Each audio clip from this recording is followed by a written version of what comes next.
Welcome back to the Post Click Podcast. We talk about everything you need to convert more of your traffic and acquire more customers profitably.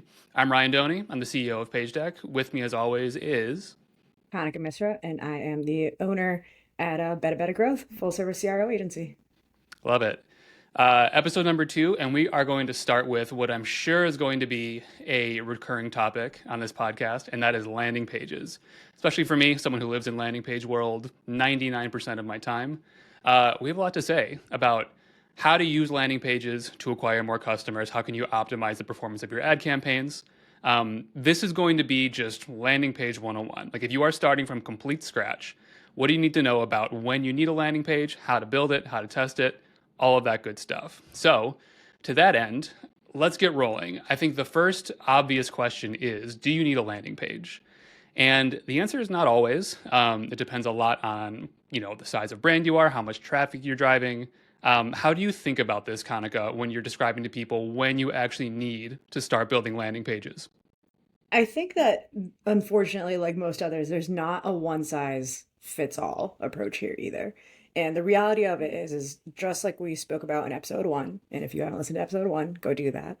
It's cost benefit analysis, right? And so when you are a new brand starting out, or if you're just a really lean team and your resources are spread thin, then sometimes it might not make sense, especially when you're on the smaller end, to spend a lot of focus and energy and resources on the landing page journey if you haven't yet dialed in your regular site. But on the other hand, if you do have time and resources, then a landing page can be an absolute no-brainer. What about you? How do you think about it? Yeah, I think you need to have a site that is converting, at a consistent baseline. Like it's not super low, you're not torching money. You're at least getting conversions in the door, and maybe you're not comfortable with how it's performing, and of course there's always room to improve on that. But at the end of the day, you need a site. Like it sees your organic traffic, your own channel traffic. You need to have a main site. First of all, just to like cover your utility base case of being able to run a business, but also to test against. Like if you launch landing pages without having a site that is at least pretty good, and we can talk about what pretty good means, I think, but you need to have your site converting at a level that your business can survive, I think.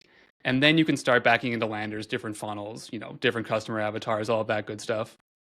100%. I agree. So when people come to you and they say, hey, I saw on Twitter, I heard on X, I saw on LinkedIn that people are just crushing it with landing pages.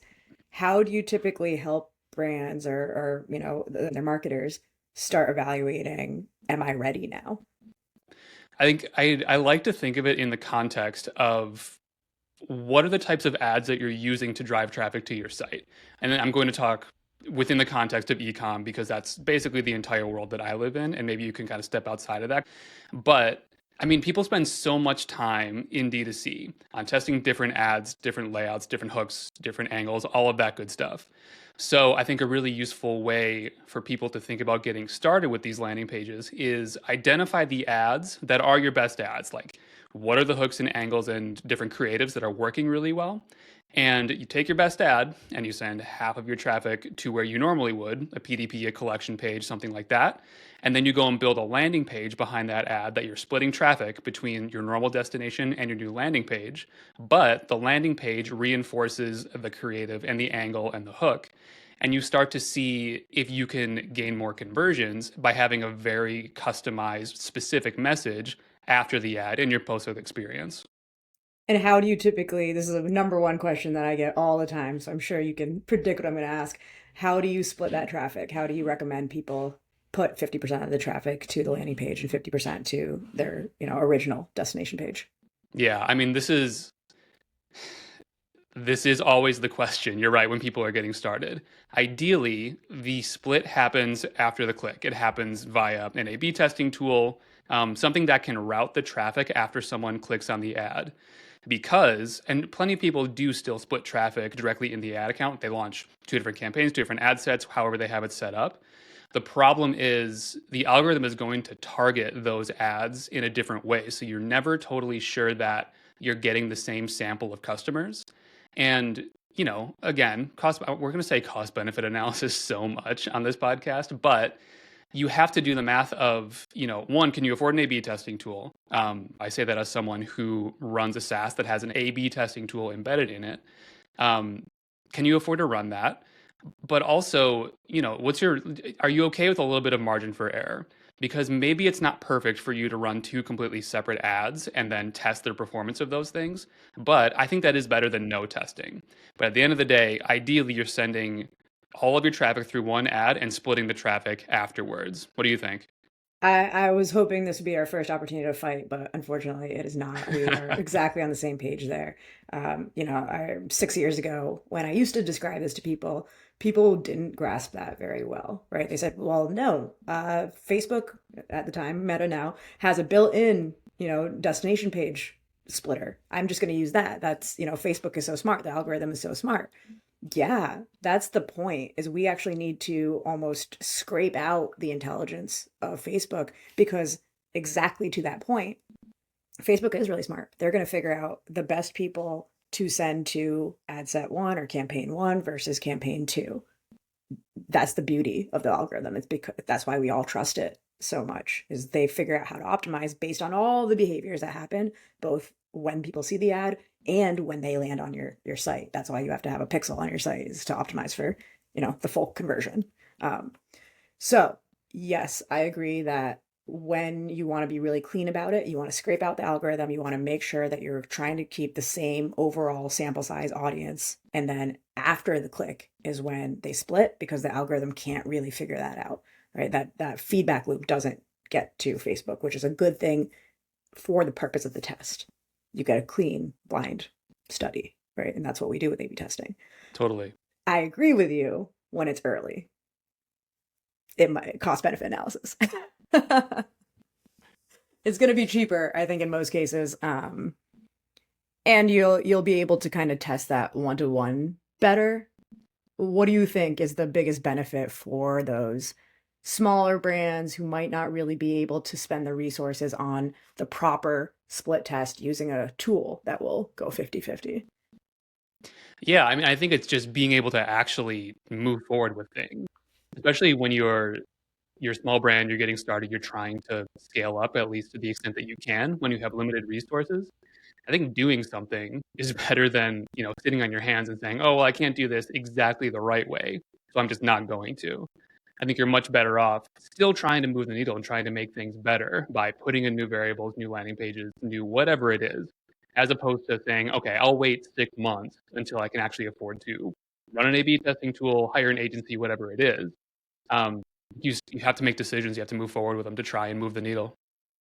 So then as a brand owner, I think the natural next question that I might have is, okay, guys, yeah, I might not be able to split test this 50-50 using another tool, but why wouldn't I just do, I know my performance where I've been sending it to my PDP.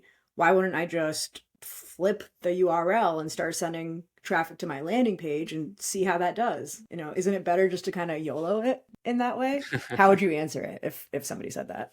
As much as I love YOLO testing, and I actually do, I think sometimes, again, just doing something is good. The problem is, and anyone who has spent time in the ad account knows this, but for people who don't, who aren't, have no media buying experience, when you change the URL on your ads, you reset all the social proof, you reset the learning phase, you kind of are starting all the way over with that ad. So ideally, you're not changing your ads in your ad account. And that's another big reason to test, post click, to test after people actually get to the destination, because you can leave your ads the same. Like if that ad is doing really well, why would you want to like reset everything on that ad and kind of start from scratch with your targeting with the algorithm? Ideally, you're not changing your ads as much as possible, like because there becomes this attribution problem too. Like, is it the ad making the difference, or is it the landing page making a difference? You want to try and keep at least one of those variables the same. So if you don't change anything in your ad account, then you can be reasonably sure that it's the landing page making the difference. Yeah, and to build on that, I think the idea that just doing before and after testing is good enough is one that people need to be really careful with.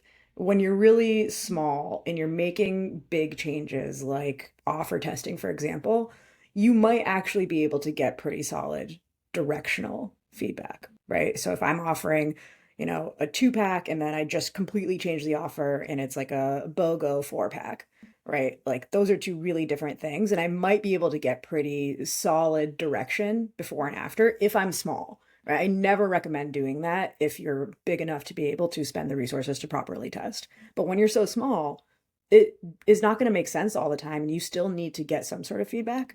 But in general, in the instance that we're talking about, outside of just the social proof element that you're going to lose if you reset your ad, you're also going to completely ignore the fact that things change month over month, week over week. And over the last couple of years, I would be very hard pressed to find somebody who says, nope, there's no macro effects, there's no macro impact on performance whatsoever. So in a month from now, is it something like buyer intent is much higher? People are making more money, they're able to save more money, therefore they're able to spend more money.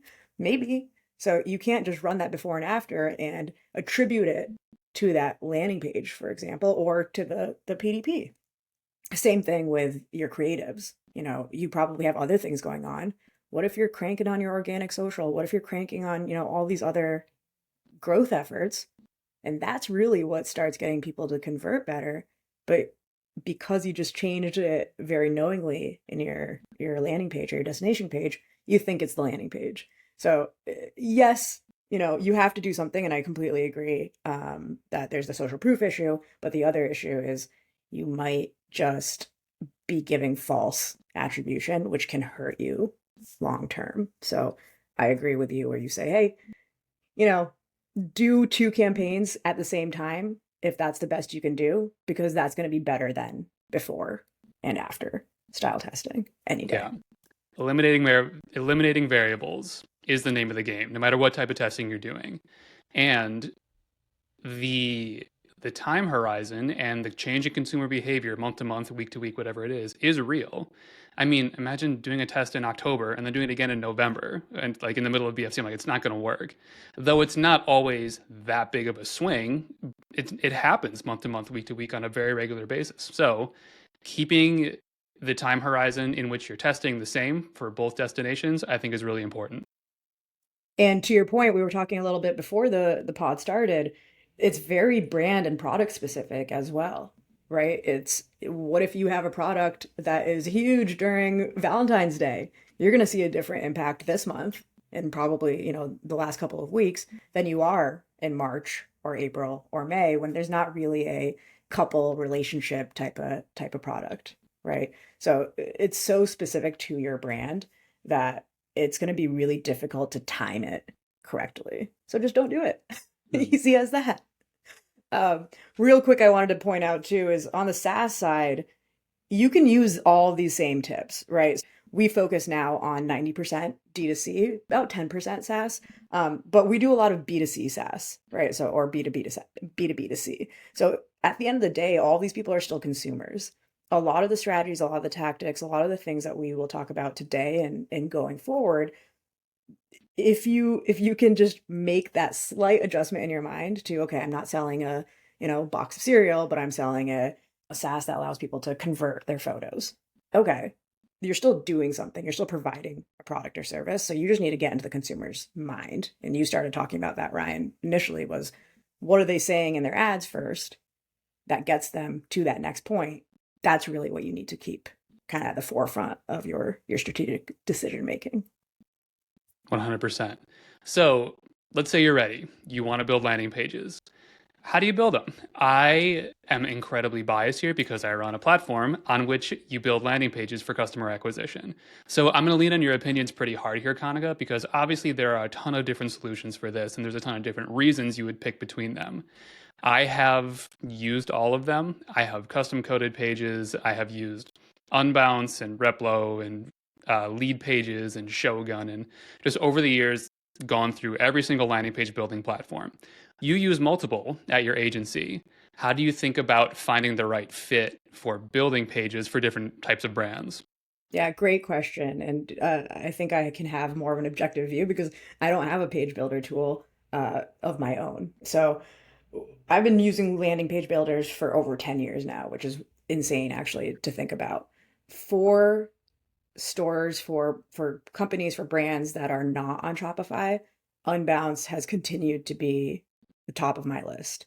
It doesn't mean it's perfect. You know, it has its things. They changed their pricing structure kind of recently, which really bums me out because it just doesn't really uh, align with the needs and the what it provides. I don't think they've innovated a whole lot over the years, so that's kind of my fair warning.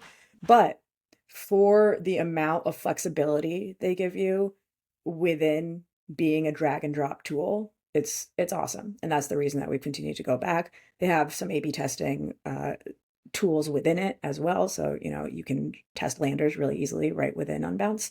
Um, so off of Shopify, if you're a SaaS tool, Unbounce is usually my go-to. If you are on WordPress or any, what's the one that no one likes? Sorry, no offense, Magento. Use Unbounce. The downsides of it, of course, are that is never going to natively integrate into your products or your native app, of course. So you have to sort of just use it as like a bridge solution. Now, the more interesting one, which is probably the most relevant to the majority of our audience, is ecom and for Shopify stores. How do we think about this? If you have ever spoken to me, if you have ever worked with me or my team, we recommend both Replo and PageDeck. PageDeck, which is Ryan's company.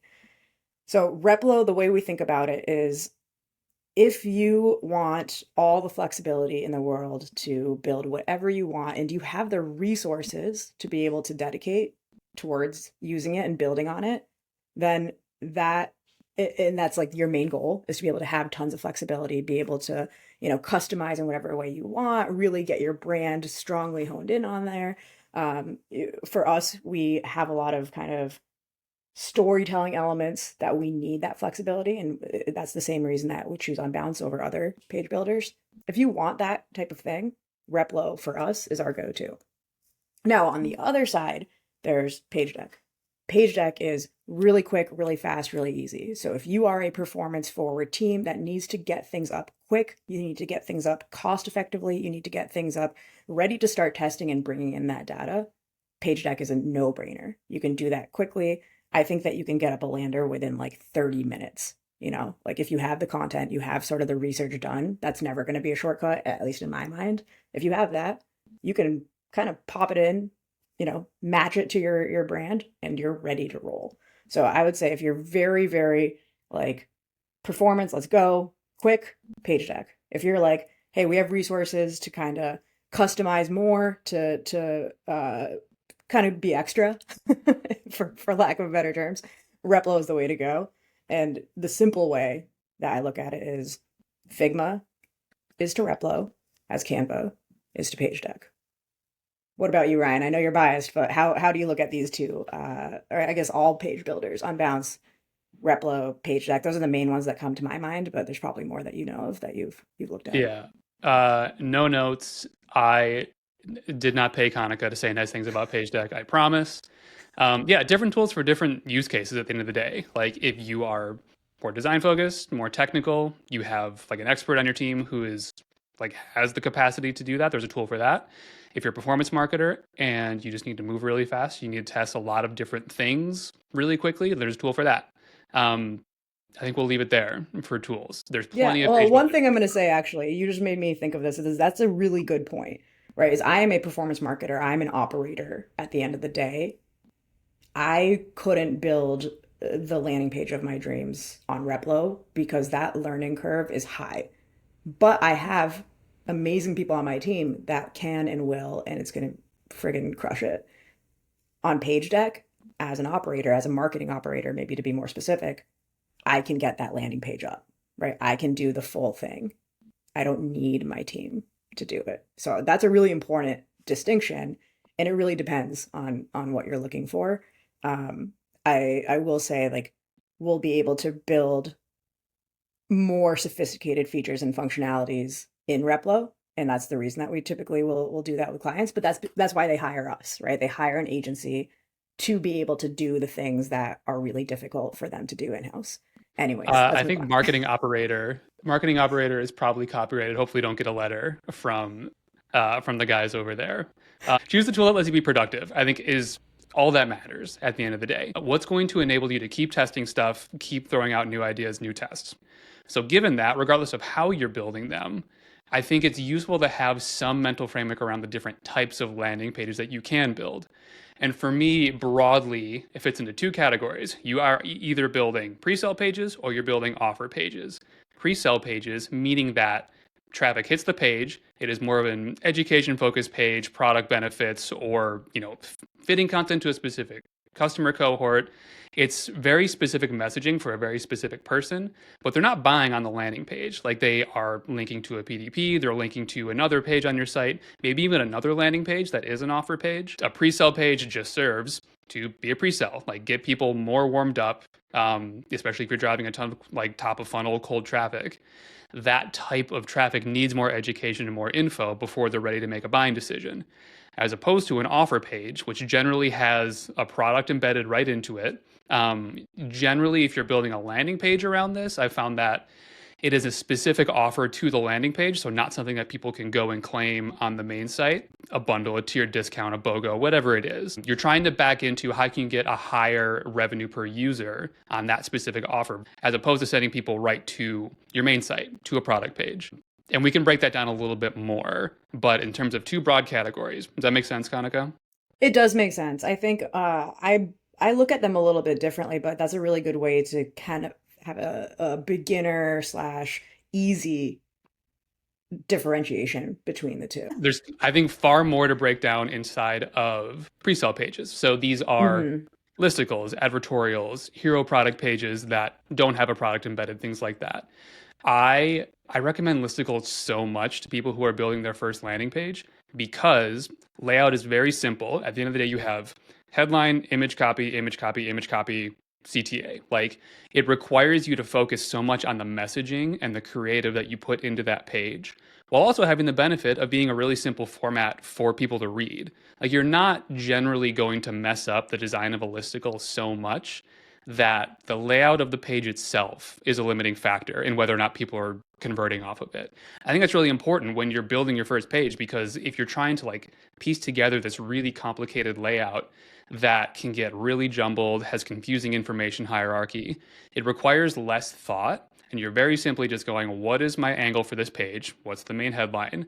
What are the 3 to 5 pieces of information that people need to know about the product and why is it important to them? And then what's my call to action? What do you want them to do next? So I would say just like as a very broad blanket statement, if you're building your first landing page, start with a listicle. It works really well for a lot of brands. Yeah, I love this. And there's a few things I want to take out of that and break down because there's a lot of importance in there. One is I tweeted last year, I think at some point, that I thought that listicles have like, reached the end of their efficacy, their shelf life. And like a day or two later, Ryan, who didn't see my tweet, was like, I think listicles are gonna last, for a long time. They're still the most effective. And my tweet aged poorly. I think they are still working extremely well. Um, that being said, I hate to add the generalization of listicles are your silver bullet, right? Because the reality of it is, and what you said very nicely is, listicles force you to think about your messaging. And that is really the crux of it. That's the key to any landing page, but definitely listicles, because it forces you to think about the full journey. What are people seeing first? How are you really, how I said this last time, how are you kind of hooking them?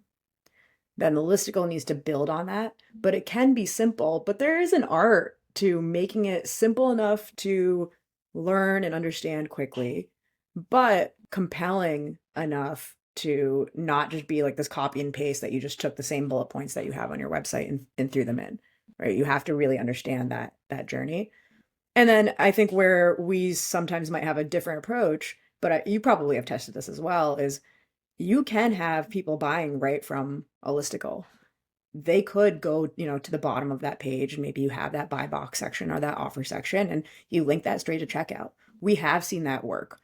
Granted, it worked a lot better or maybe at a higher volume a few years ago than over the last couple of years. We've seen a big shift to exactly the journey that Ryan's describing, where people will see the ad, they'll go through the listicle, then they'll click through and then they'll land on your PDP and then they continue on to checkout from there. So it's like a true pre-sales page. Both can work, absolutely, but just keep that one buyer journey in mind and the context they have before it. Make sure your content and your copy especially is on point for it. I've seen beautiful listicles where people did not put thought into their copy and it didn't work that well because you're just not telling me anything compelling.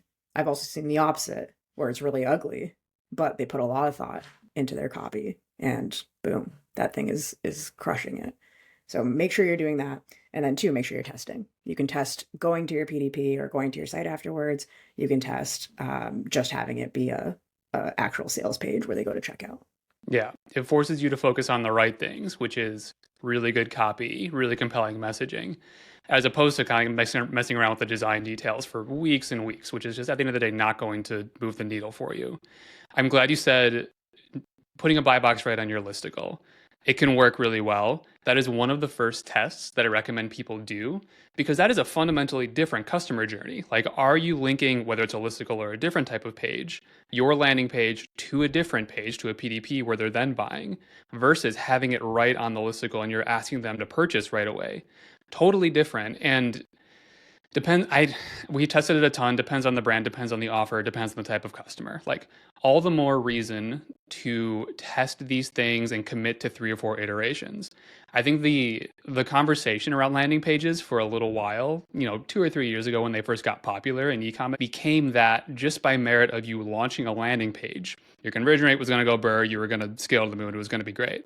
It's not how it works. It's going to take more work than that. I think people pretty quickly realized that when they spent a bunch of money on different contractors to build them one landing page and it didn't make a meaningful difference. This is a CRO initiative like anything else. If you're going to run landing pages, you need to test multiple of them before you decide to kill it or keep running with it. That's conversion rate as a whole. I think for whatever reason, it's become a silver bullet solution to save every business or optimize every business. And the things that people forget is one, you need a foundation first. You need to have ads that have a compelling story because that's the reason that landing pages work well is it continues the spark that you started with your ads, right? That gets that flame going and into the final fire, which is them actually purchasing your product. Two, it's still performance and growth marketing. Nothing just works every time. And most things don't work without time and effort and iteration. So with your landing pages, it's not different. Make sure that you are committing to putting in that time and effort and iteration and that you are having your main goal be to learn. Maybe your second goal is to learn, with your main goal being to win. But regardless, those things should be pretty close to each other, right? Like it's 1A and 1B. Goal is to win, of course. 1B is to learn from it so that if you don't win that first time, you are so much closer to that win. Because I fundamentally believe that if you take those steps, you will get to a win. If you truly learn from every single test that you run, if you have a process to do so, I fundamentally believe that you will always figure out a way to win if you give yourself that time. So do that and approach all CRO efforts with that same growth mindset. Imagine launching one ad, having it not work, and deciding that meta ads don't work. You need to take the same mindset when you're launching destination pages. It's going to take some work. It's going to take some testing at the end of the day. I've seen so many people say that. They say landing pages don't work for me. I've seen people say the same thing about ads. Meta just doesn't work for my brand. I also fundamentally believe that that's false. You have to go back to your strategy. You have to go back to your whole game plan to figure out a way. It's not that easy, but it can work if you put in the time and the effort and the energy that it deserves. Put in the work, and they will work. We're not going to cover every single landing page format, obviously, but let's break down a few other ones. We were talking about advertorials a little bit. My experience with running advertorials has been that they tend to either work really, really well or they tend to flop. If they work really, really well, it also tends to take 3, 4, 5 iterations to get to the point where they work really well. So I know you probably run more advertorials than I do at this point, Kanika. How do you approach them? How do you think about whether or not someone should even try an advertorial? And what are you seeing working right now? Yeah, I think one of the things that has stuck, haha, with me is our conversation with Zach Stuck last year. And he had a really good analogy that has tended to be true, which is things that are in or on the body often are good fits for advertorials. And what I think he means by that is supplements in the body, right? Ointments, that type of thing. So even medical is kind of a good medical-ish, health and wellness-ish is a good way to think about it. Obviously, there's some new crackdowns with Meta and that space, so you have to be careful. And there's like a new balance that is being uncovered as we speak on how to do that. But in general, those really education-heavy things, the sensitive topics that people really need to do their research, or they're just really kind of hesitant, afraid, they're a little bit ignorant about everything that goes into it. Those are the things that advertorials tend to work really well for. So even otherwise, uh, things that are for your loved ones, for example. So we worked with a well-known brand that sells educational material for kids and teaches them how to read, and that's something that's sensitive. You want your kid to excel. You absolutely do not want them to fall behind. You've tried other solutions like public school or even tutors, and they're still either not getting it or you really want them to get way ahead on that. That's such a sensitive thing. People care so much. There's so many considerations that surround it. That's a wonderful situation for an advertorial, and that's been something that's been crushing it for them since I want to say 2019. It's been so many years, maybe 2020. It's been so many years that that same advertorial has been just blowing things out of the water that I wrote personally, actually.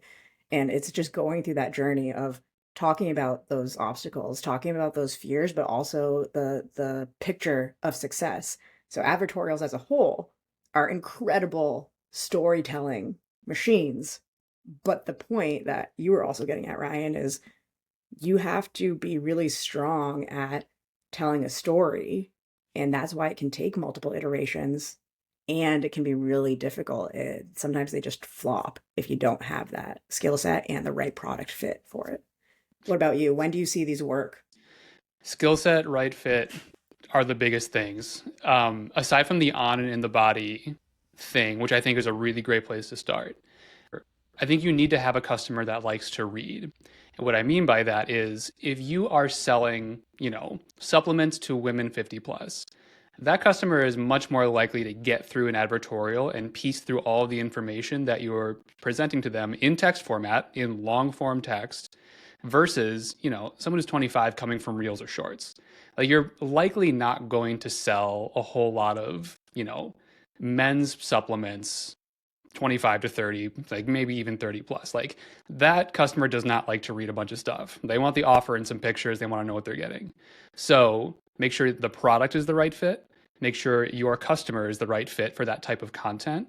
And then you have to be a really good copywriter. At the end of the day, that's what it comes down to is you need to be able to write a really, really compelling message and keep their attention through an entire long form page, which is easier said than done. And I think a lot of times brands get attracted to like really great design on landing pages, which is valid and I think makes a difference. But a lot of the time, the thing that actually moves the needle is the copy, is the messaging, is being able to put yourself in the mind of those customers and tell them the things they need to hear in order to get ready to purchase. That also brings up a great point that you started at is it's your specific product that you're selling. It's your specific audience or customer demo that you're selling to. And what you started to talk about was it's also that specific funnel. It's your traffic source. And not only when it comes to advertorials is that important. Like you're never going to get somebody from TikTok where then the attention span is 10 seconds. Well, that's very generous. 3 seconds and get them to read a 20 scroll advertorial. That's never, ever going to happen. You need to think about that with every single type of landing page that you ever run. And we see that in a huge way. The landing pages that work for meta traffic are not the same landing pages that work for TikTok traffic. It's also not the same type of media. It's also not the same type of even like structure of content that you use, right? When you're thinking about TikTok as the acquisition channel, you have to be video heavy Everything needs to be mobile optimized because you can't even, I don't even know if you can really use TikTok on a desktop. I don't think people do that. So everything has to be fully mobile optimized, whereas otherwise you have a little bit of a blend, even if it's 80% mobile. You have to think about these extremely short attention spans. So your amount of content, even in every section, is super small.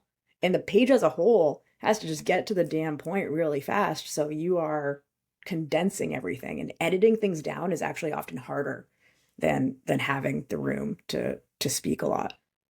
In an advertorial, still have to edit, and that's probably the hardest part of the whole process. Is every single word that you choose needs to have importance to it. You need to be making a point. You need to be explaining why it's important, why they need to act right now, what they're getting, and how it's going to change their lives. If the words aren't doing that, if the content's not doing that, get rid of it. But that applies to every single type of landing page you'll ever run. Yeah, think about your traffic source as much as you're thinking about your customer. The last thing I want to touch on with advertorials, and I'm incredibly interested to get your opinion here, is how do you decide the way that you're writing the copy stylistically? And what I mean by that is I have seen advertorials that are incredibly direct response, incredibly salesy, incredibly pushy, absolutely crush, and have for a long time. There's a bunch of old school direct response brands that don't even have websites. Like they have funnels. They drive ads to funnels, and there's no other way to purchase that product. Everything is incredibly direct response, as opposed to writing, a super emotionally appealing, sort of tender, kind of more personalized advertorial. How do you think about that? Yeah, there's so many factors that go into it. I think the main one being the audience themselves. So back to your point about who can even be, affected by an advertorial, then the next question is, how are they affected by an advertorial? And so typically, very similar to what you said, is folks who are over the age of 50, 60, even 70. Those are the ones where some of the old school direct response can be a little bit more impactful just because they don't have the same level of skepticism as many of us who grew up either in that in between internet time or fully internet time, right? And so a lot of, the spin wheels and the pop-ups and get it now, it's going to disappear, those types of things still really spark that sense of urgency and scarcity within them.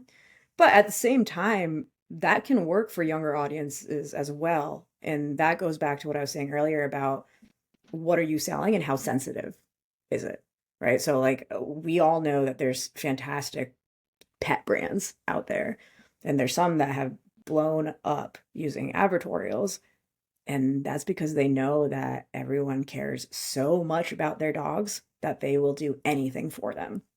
So I think they lean pretty heavily into that sense of fear. Oh my gosh, am I actually cutting down my dog's life by a few years? But then they give that huge sense of hope by saying, well, if you do this, then we're going to extend that life. Can't guarantee it, but we're going to extend that life for you, right? And that comes down to marketing as a whole. What is that foundational messaging that you need to use, and what's the order of information? And that's, direct response 101, where you need to think about, are you going to use, like a problem, agitation, solution type of framework, right? Are you going to use the AIDA framework, which is attention, interest, desire, action? Call to And action. so those things need to be considered alongside of how are you getting them into your funnel? What types of people are they? How do they react and how do they speak to each other and how do they feel when it comes to certain situations? And then that's what you test. But that's also why it's so hard to test advertorials, is you are changing the whole darn structure when you need to really test it and optimize it, because it's not like traditional landing pages or site pages where you can change just one section, because that kind of throws off the entire flow of everything you're doing. Or you change one element, definitely not, right? Maybe just the headline, maybe just that first headline is something that could be like a one element test, pretty much nothing else. 100%. The last thing, I know I already said last thing on advertorials. When you are running direct response stuff on advertorials or any landing page, I think now you need to be really, really careful about your claims and your messaging. The FTC has gotten so strict about this over the last year in particular, I think. I talked to a brand yesterday who got an FTC lawsuit in the door, and it was because of, running ongoing sales and just like calling them something different, using countdown timers, using a lot of like the old direct response stuff. It is getting much harder to run that stuff and remain under the radar if you start doing numbers. So you got to lean into your copy and your angles and your creatives even more. Because ecom wasn't hard enough, they're making it even harder for us. A lot of the old tricks and sort of urgency building stuff is starting to get flagged in lawsuits. So bear that in mind when you're building these funnels. You can probably fly under the radar for a while and get away with it for a while, but eventually the FTC will come calling if you're a little too aggressive with these things. And it can be really expensive. I think there's that lawyer on Twitter that talks about a lot of these FTC lawsuits. And he said something along the lines of one he mentioned was like 150K, and then that's a daily fee. So imagine you getting that letter and letting it run for, a week. That's over $1 million. That's insane. Yeah, it's wild. Yeah, anyone who's in D2C, go follow Robert Freund Law, Freund, Robert Friend Law. He posts these lawsuits all the time, and it's fascinating because all of a sudden it's a bunch of brands that you recognize. And it's sad. So just don't take the risk, right? Like the direct response kind of tools and toy box that are, kind of classic now. Those are gonna stop working anyways in the next, 5, 6, 7 years, which I know is forever when it comes to ecom and D2C. Everything's changing so quickly. But even then, fundamentally, you're not really learning anything that's going to help you later on, except for the fact that you need to kind of frazzle your customers. And is that the best experience? Is that something that's going to be like a LTV driver? Ask yourself that. Maybe it is, maybe not. But are there other ways that you can accomplish it without potentially getting hit with a massive fine? That's probably a better question to be Certainly some asking more yourself. longevity in your business if you can crack something that is not just based on like urgency building tactics. Let's cover hero product pages. I've noticed that in my you know, group of people who I talk to, people have also started to call them shoppable pages. Just when you think of a landing page, you're probably thinking of this hero section, social proof, buy box, FAQ, just a number of differently designed sections that kind of look like a homepage, kind of look like a PDP, but importantly, have very specific messaging, ideally that matches your ad. This I think is the most flexible type of landing page in as much as you can put a lot of different types of creative on it and you can show rather than tell a lot more effectively than some other designs. So I think if someone has cracked a listicle, this is kind of the logical next step because you can take the things that are working on your listicle, go through your heat maps, look at where people are spending most of their time and attention, where are they clicking, and build those elements into kind of their own sections and expand on them a little bit more. You can build out a longer form landing page that has much more information on it that answers a lot more questions at the end of the day. And even something as simple as an FAQ can really, really make a difference on a lot of these pages. So having the flexibility to design something that has a bunch of differently designed sections in it can give you a ton of flexibility with the type of information that you're presenting to people. And that goes exactly back to why dedicated landers are so powerful because you can customize those sections to that campaign. You can customize it to that really specific messaging that you have in your ads. And especially when it comes to, launches and drops, sales, that type of thing, the best way to do it is actually figure out what evergreen landing page works really well. And then you can apply all those kind of temporary sales, drops, launches to that lander. So that's a good way to test it. I get a lot of questions on, hey, I only have a sale and it lasts 3 days or 4 days or 5 days. How do I test it to make sure that, the format I'm using is correct? Well, use an evergreen page and then you can just apply some of that sales language or that launch language to it. Is it going to be perfect? No, but that's pretty much as close as you're going to get with reliable data. The other option on that same note is you could actually run a light sale a little bit earlier. So, especially when we're thinking about getting ready for Q4, you need to start as soon as you possibly can. But you also have so many months when, if you start now, for example, that you can start running lighter sales. If it makes sense for your business, of course, always run your numbers, but you can run a lighter sale. So maybe your plan is you're going to go 30% off, or you're going to do some sort of crazy BOGO when it comes to Q4. Can you do something that's dialed back a little bit and you can run it for a little bit longer to get closer to that true statistical significance and get those learnings so you can build on that until you reach Q4 and you feel really confident about the different elements that you're using. But again, with the dedicated landing page, with the hero landing page, I think you called it, you can customize to that specific sale or launch or drop or content. And then you can have your FAQs talk about it. You can have every section talk about the seasonality of it or whatever it may be. And it just creates a really nice, smooth experience and very clear communication for your customers. If you've been listening to us talk about landing pages for the last 45 minutes and you're kind of confused, I'm going to plug a free tool that we built called the Lander Library. Go to lps.pagedeck.com, lps.pagedeck.com, and you can search for all of your competitors or really whoever you want, and you can see the different landing pages that they're currently running and their ad account. And you'll, especially if you do this across your competitors in your niche, you'll pretty quickly get an idea of the types of pages that are working for people because you can see how long they've been running for. You can see if they're doing like different iterations of the same design. So definitely utilize that. It's free. You can search for as many pages as you want. And I think it's a helpful starting point, just like get an idea of what's going on in the competitive landscape. Should you run listicles? Should you run shoppable pages? Should you run advertorials? A lot of the time, seeing what's working for other brands is a pretty good place to start.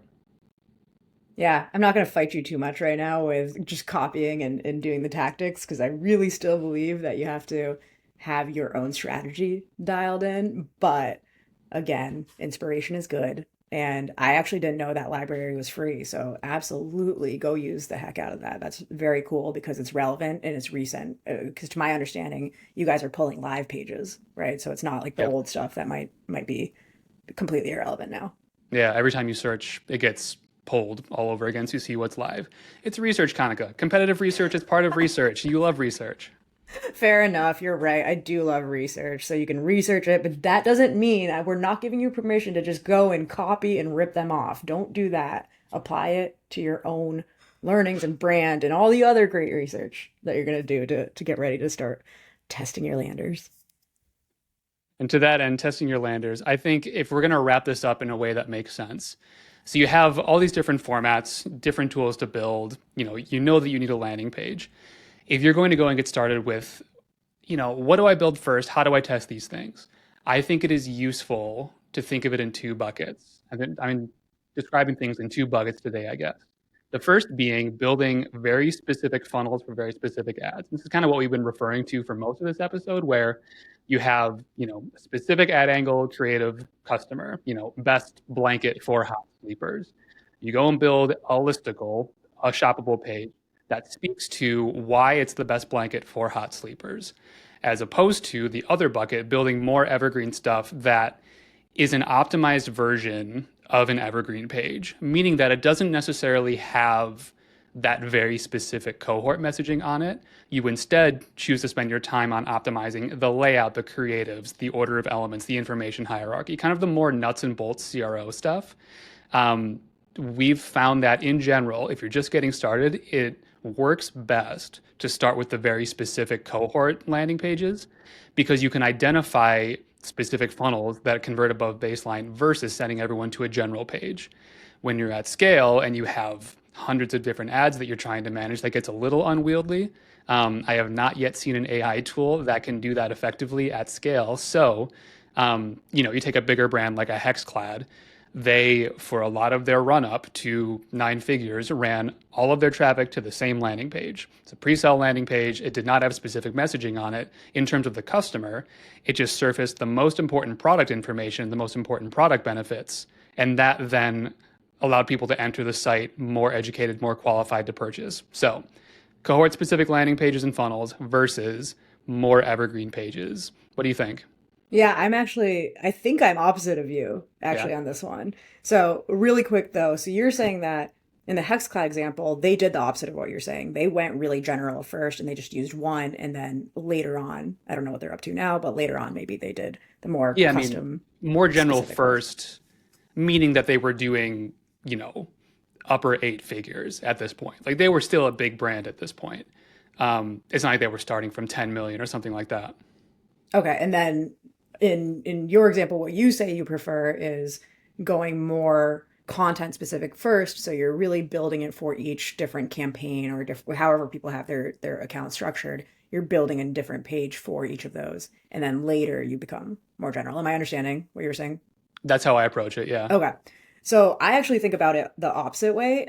Maybe it's because oftentimes when I'm working with folks, they've never really done much with lanners before.